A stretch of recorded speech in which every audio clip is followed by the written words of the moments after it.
और इस वक्त एक बड़ी खबर आ रही है, आपको बता देते हैं कि एलओसी से बड़ी खबर आ रही है, जहां पर देर रात पाकिस्तान की तरफ से नापाक हरकत को अंजाम दिया गया है। कुपवाड़ा और बारामूला जिलों में बॉर्डर पर पाकिस्तान की तरफ से छोटे हथियारों से फायरिंग की गई है। ये फायरिंग भारत के बिना किसी उकसावे के की जा रही है पाकिस्तान की तरफ से। इसके बाद भारतीय सेना ने पाकिस्तान को मुंहतोड़ जवाब दिया है। पाकिस्तान की तरफ से लगातार 5 दिन से फायरिंग हो रही है, जिसका जवाब भारतीय सेना पाकिस्तान को बखूबी दे रही है।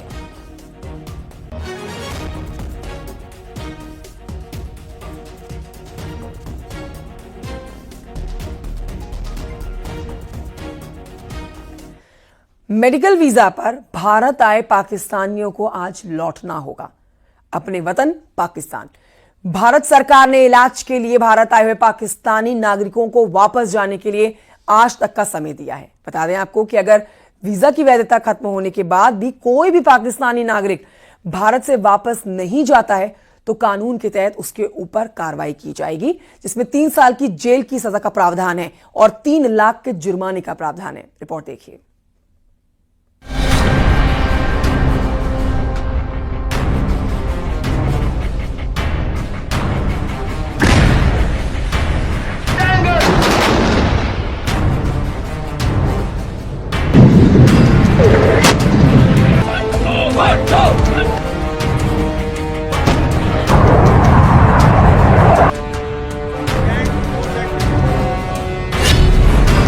पहलगाम हमले की ड्रोन साजिश, सैटेलाइट फोन से लाइव नरसंहार।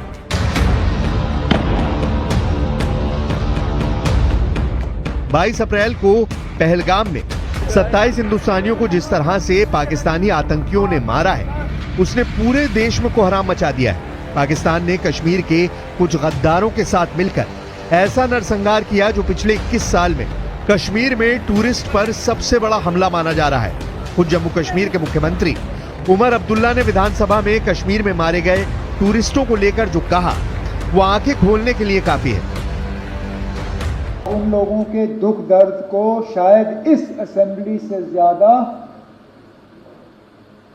कोई और असेंबली या पार्लियामेंट समझ नहीं पाएगी। इसलिए हमने चाहा कि यहां इस हाउस के तरफ से इस हमले की मजम्मत हो। 21 साल का सबसे बड़ा हमला, मारे जाएंगे आतंकी और गद्दार।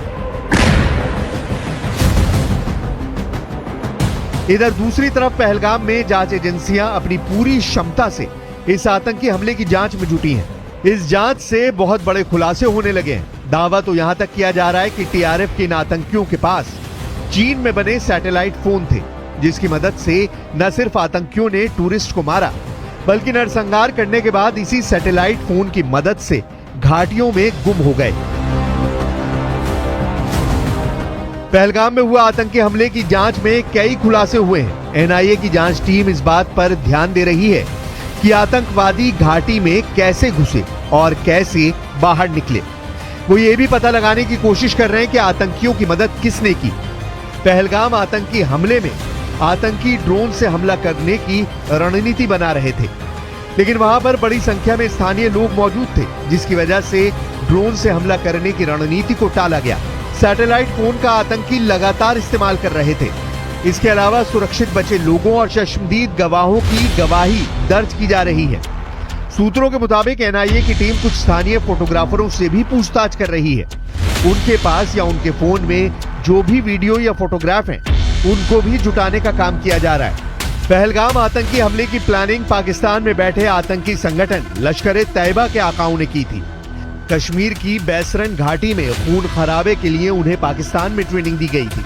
जांच से पता चला है कि आतंकवादी कोकरनाग के जंगलों से 20 से 22 घंटे पैदल चलकर आए थे। आतंकियों ने एक लोकल कश्मीरी और एक टूरिस्ट से मोबाइल फोन छीने थे। हमले में 4 आतंकवादी शामिल थे, जिनमें 3 पाकिस्तानी और एक स्थानीय आदिल ठोकर हुसैन था। एनआईए के अधिकारी फोरेंसिक एक्सपर्ट्स की मदद से पूरे बैसरन घाटी में सुराग ढूंढ रहे हैं। जांच में पता चला है कि आतंकवादियों ने AK-47 और M4 राइफल से गोली चलाई थी। बैसरन में घटनास्थल से चाइनीज स्टील कारतूस भी मिले हैं, जो बुलेट प्रूफ जैकेट को भी छलनी कर सकती हैं। प्रत्यक्षदर्शियों के मुताबिक 2 आतंकी अचानक दुकानों के पीछे से आए और उन्होंने पर्यटकों को कलमा पढ़ने को कहा। जब वो कलमा नहीं पढ़ सके तो उन्होंने 4 लोगों को बहुत करीब से गोली मार दी। उनको ये सोचना पड़ेगा कि उनकी अम्मा को किसने मारा। टेररिज्म तो मारी ना उनकी वालदा, उनको अगर वो समझ में नहीं आ रहा तो क्या समझाएंगे उनको भी। भाई जिसकी मां को उसी के होम ग्रोन टेररिस्ट ने मार दिया तो वो बात समझो ना तुम। आपकी मां को जब गोली मारा तो टेररिज्म है, और हमारे बेटियों को, माओं को जो मारे टेररिज्म नहीं है क्या वो?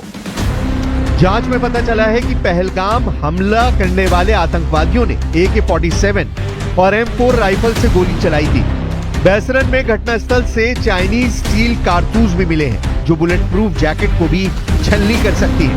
गोली चलने के बाद घाटी में एक भगदड़ मच गई और पर्यटक इधर उधर भागने लगे।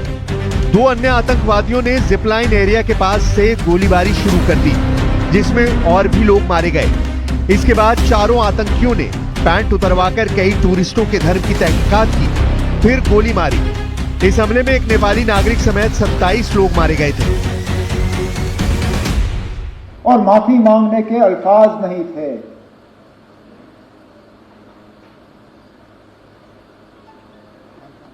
क्या कहता हूं उनको, नेवी अफसर की विधवा को, जिनको शादी हुए ही चंद दिन हुए थे। जम्मू कश्मीर के पहलगाम में हुए आतंकी हमले को लेकर और भी कई बड़े खुलासे हुए हैं। 27 बेगुनाह लोगों को मौत के घाट उतारने वाले 4 आतंकी 10 से ज्यादा मददगारों से संपर्क में थे। आतंकियों की मदद 10 से ज्यादा OGW यानी ओवरग्राउंड वर्कर कर रहे थे। ये सभी OGW आतंकियों से चैट कर रहे थे। आतंकियों और OGW के बीच बातचीत इनक्रिप्टेड ऐप के जरिए हो रही थी। सूत्रों के अनुसार पहलगाम हमले के आतंकी कम्युनिकेशन के लिए उच्च चीनी तकनीक का इस्तेमाल कर रहे थे। हैंडलर से संवाद के लिए चीनी सैटेलाइट फोन और ऐप का इस्तेमाल किया गया था। सूत्रों से यह भी पता चला है कि बैसरन घाटी पर हमले से 5 दिन पहले ड्रोन उड़ते हुए देखा गया। जांच एजेंसियों के मुताबिक आशंका है कि इसका रेकी करने और संभावित भीड़ का आकलन करने के लिए किया गया था। यह भी पता चला है कि पाक खुफिया एजेंसी ISI LOC के पार 5 लॉन्च पैड्स पर निगरानी कर रही है। 2 मुजफ्फराबाद और 3 नीलम घाटी के पास हैं। सुरक्षा एजेंसियों ने कम्युनिकेशन रिपोर्ट्स और सैटेलाइट इमेजिंग से इसकी पुष्टि की है। मैं ઝીપલાઇન કરીને હું ઝીપલાઇન સ્ટાર્ટ કરી ત્યાં જ ફાયરિંગ સ્ટાર્ટ થઈ ગયું એન્ડ ઝીપલાઇન પત્તા મેં જોયું કે ઓલરેડી મારી ઝીપલાઇન સ્ટાર્ટ હતી ત્યાં સુધીમાં નીચે 5 થી 6 જણાને ગોળીઓ મારી દીધી અને ત્યાં આતંકવાદી હુમલો સ્ટાર્ટ થઈ ગયો હતો। પછી ત્યાંથી અમે ઝીપલાઇન જેવી પૂરી થવાની હતી એની 10 ફૂટ પહેલાં હું ત્યાંથી કૂદી ગયો અને મારા વાઈફ અને મારા છોકરાને લઈને ભાગી ગયો, કારણ કે ઓલરેડી મારા વાઈફ ને મારા છોકરાની સામે 2 જણાને રિલિજિયન પૂછીને જે કપલમાં હતા એ લોકોને ગોળી મારી દીધી હતી। इधर दूसरी तरफ भारत की सुरक्षा एजेंसियां पहलगाम नरसंहार की एक-एक कड़ी को जोड़ने में जुटी हैं, तो वहीं दूसरी तरफ कश्मीर में आतंकियों के अड्डों और उनके घरों को ध्वस्त किया जा रहा है।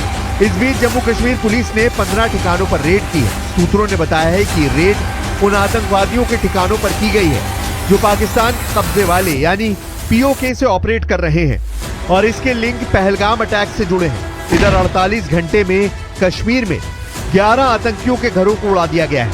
पूरे कश्मीर में अलग अलग इलाकों में आतंकियों के घरों को उड़ाया गया है। अब ऐसे हालात में देखना होगा कि पहलगाम हमले के असली गुनाहगारों से हिसाब किताब कब तक पूरा किया जा सकता है।